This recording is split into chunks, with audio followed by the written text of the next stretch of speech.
మంచి ఉంటే మైక్లో చెప్పండి, చెడు ఉంటే చెవులో చెప్పుకుందాం గదిలో. అది గౌరవం ఇవ్వలేని వాళ్ళకి నిజంగా ఇది ఇక్కడ ఎందుకు ఉండాలి, ఎందుకు మనం పెద్దలంటే గౌరవించుకుంటున్నాము, ఆ గౌరవం ఇవ్వనప్పుడు మేమంతా ఎందుకు ఉండాలి ఇక్కడ? ఎందుకు రసాభాస చేయటం? ఇది బయట ప్రపంచానికి మన బలహీనత చెప్పుకోవటం అనేది ఎంత ఇదిగా ఉంటుంది. అండ్ నేను దీన్ని తీవ్రంగా ఖండిస్తున్నాను. ఆయన ఏది మాట్లాడినా సరే వెరీ వెరీ సారీ.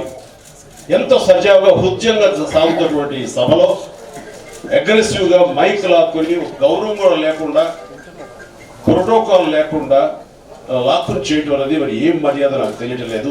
ఇప్పుడు కూడా నేను స్పందించకపోతే ఇంకా మీరు ఇచ్చే పెద్దరికానికి అర్థం లేదు. కాబట్టి ఎంత సౌమ్యంగా మాట్లాడదాం అనుకున్నా సరే నా చేత కూడా అగ్రెసివ్గా చేస్తారు. కాబట్టి దయచేసి ఇది ఇంకా ఆపేసి మంచి గురించి చెప్పుకుందాం, చక్కగా మాట్లాడుకుందాం.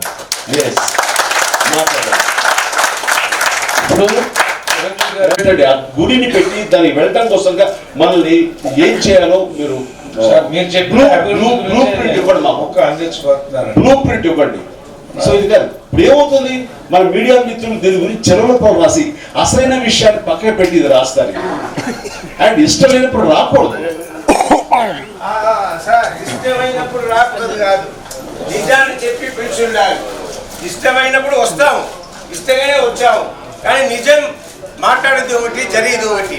అలా కప్పిపుచ్చి నేను బతికేది లేదు, అలా బతకదు లేదు. ఏం చేస్తున్నా సార్ అంటే this is well planned.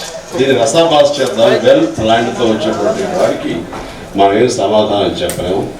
And disciplinary committee అయినా ఉంటే కనుక టేక్ ఏ స్ట్రాంగ్ యాక్షన్.